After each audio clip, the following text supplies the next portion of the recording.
This over here is a Stage 1 Plus tuned Hyundai Verna 1.5 turbo. We're here at FRK Racing's Dyno in Bangalore and we want to see what sort of power this thing makes.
This thing just put down 198 wheel horsepower and 308 Newton meters of torque to the wheel, which is absolutely nuts. This thing is not even running a downpipe at the moment.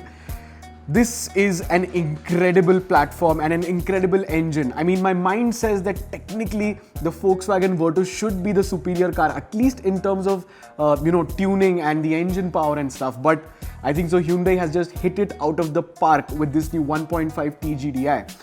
More about the 1.5 TGDi is that it shares some of the components with the i20N and its 1.6 litre turbocharged engine, and that makes it a very potent platform. Now stock this thing is around 150-ish horsepower, but just with a simple Stage 1 Plus remap by Wolf Moto and Engineering Exponent and a bolt-on intercooler done up by Stellar Turbos and a Garrett core, this thing is making some insane horsepowers. Now, these guys have also built a Stage 2 Hyundai Verna which goes above 200 horsepower, roughly around 207 wheel horsepower.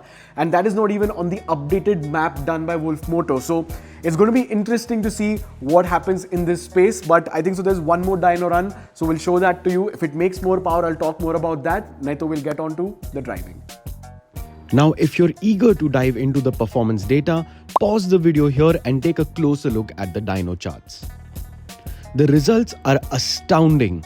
This Korean powerhouse is pumping out an impressive 198 wheel horsepower, thanks to a simple yet effective combination of an intercooler and a Stage 1 tune by Wolf Moto Performance. As we continue to debate which platform reigns supreme in the tuning world, German or Korean, it's clear that the Koreans are currently holding the edge. While we adore our German machines, the numbers don't lie. But the ultimate question remains, how does this remarkable 198 wheel horsepower translate to real-world performance on the road?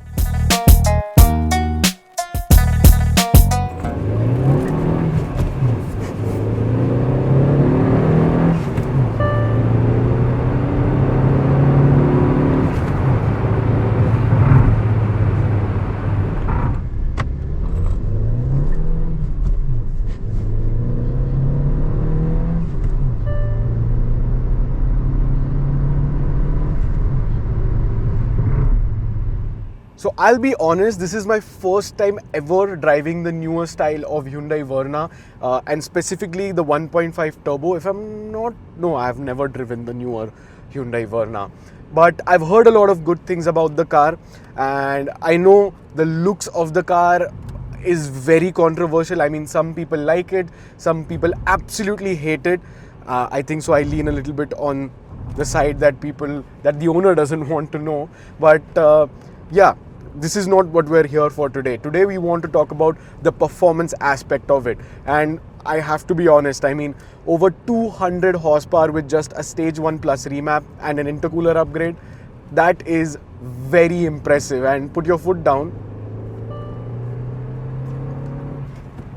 It actually shifts pretty fast. And I was talking to Shreshth from Engineering Exponent yesterday, and this thing does roughly about a 14.6 second quarter mile, which is actually almost as fast as a stock Octavia VRS. And that is very, very impressive because this thing has 500cc less. It has a 6-speed manual gearbox, which is actually pretty nice to, roll through the gears. Very light, very easy to shift, nothing really difficult to engage in terms of the gearbox. And overall, this is just a very nice driving experience. But put it down a couple of gears and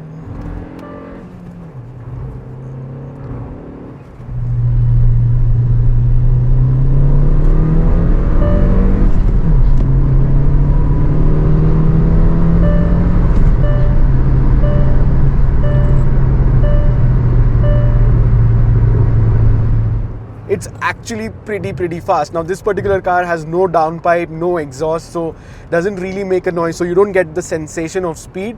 But trust me, this speedometer climbs unlike any other 1.5 turbo from recent times that I've driven, especially the Virtus GT. Comparing it to the Virtus GT, well, I mean I've driven a stage 2 car, I've driven the stock car, and overall the Hyundai Verna just drives better. Now handling and everything, maybe the Virtus is a little bit better, but I mean, it's very negligible, and moreover, the engine performance is on a completely different level when it comes to the Verna. I think so Hyundai have done a slam dunk job in terms of making this engine. It has something called as Smart Steam technology, and that is basically a CVVT technology, continuous variable valve timing, and that is not there in the Virtus. It does have variable valve timing, but not continuous variable valve timing. So that makes a pretty big difference, and this block shares a lot of things, and it's very similar to the one that you find in the i20N. Yes, a proper N product.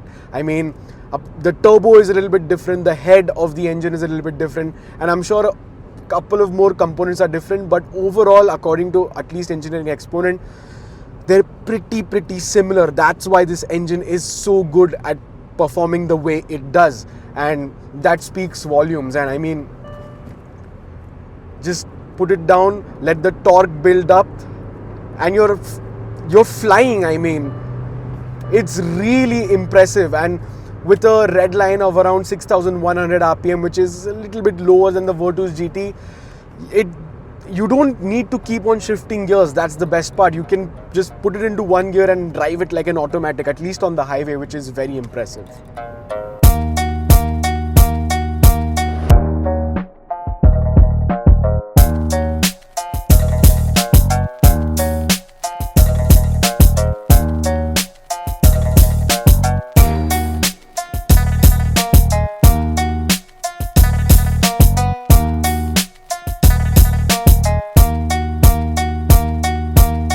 Slipping behind the wheel of the Verna is an absolute blast. With just an intercooler and a stage 1 tune, this pocket rocket is capable of dishing out an astonishing 200 wheel horsepower. But as impressive as that is, there's a crucial decision that is to be made. Which gearbox should you pair with this potent power plant? Now, when it comes to which gearbox should you choose for your Verna Turbo, well, there are only two options. You either get a DCT or this 6-speed manual. Now, if you're someone who's going to probably use it in day-to-day situations, bumper-to-bumper traffic, well, of course, go for the DCT because it's just easier to drive and more convenient. But if you want peak performance and want to extract each and every ounce of performance, well, the 6-speed manual is the way to go. That is because the DCT found in the Hyundai Verna I mean, you can't TCU tune it, so no launch control, you can't really make the gearbox shift gears faster. So yeah, overall for peak performance, this is definitely better and of course more engaging to drive as well. So if you ask me, I would definitely pick up a Verna Turbo in this particular configuration. I have to say, I am really surprised by the Verna 1.5 Turbo. When I found out last night that we were going to film it, I didn't expect much from it. That's because the Virtus we drove earlier was a bit disappointing. It didn't quite live up to our expectations. But the Verna was a completely different story. It was really impressive. The way it accelerated and handled was a lot of fun. I was pleasantly surprised by how much I enjoyed driving it. We drove the Virtus with an automatic transmission and yeah, it felt a bit slow. It didn't have the same levels of responsiveness as the Verna. We haven't tried a tuned Virtus with a manual transmission yet, so it's hard to say how it would compare. But based on our experience with the Verna's 1.5 litre turbocharged engine, I'm excited to see how it stacks up against the competition. So I think without a doubt, the Hyundai Verna 1.5 Turbo is definitely more potent than the VW Virtus GT, at least at the moment. I mean, over 200 horsepower to the wheels with just a simple intercooler upgrade and a Stage 1 Plus remap. Yeah, this thing is doing wonders at the moment, and Engineering Exponent is one of the first tuners or garages in India to, put in a whole lot of work into developing this platform. And yeah, I mean, the messages that Rakshit sent me last night, it was like I was studying for my 10th exam all over again. But yeah, this platform is definitely something that you need to be on the lookout for, because I think so over time this is just gonna keep on getting better and better and better. And I think so today's dyno run in the video also explained quite a lot about this amazing engine and this amazing platform. So let us know your thoughts on the new Hyundai Verna down in the comments below. Would you buy one and would you tune one, most importantly? Let us know your thoughts in the comments down below. Follow us on Instagram. Check out Engineering Exponent on Instagram. Subscribe to our channel and I'll catch you in the next one.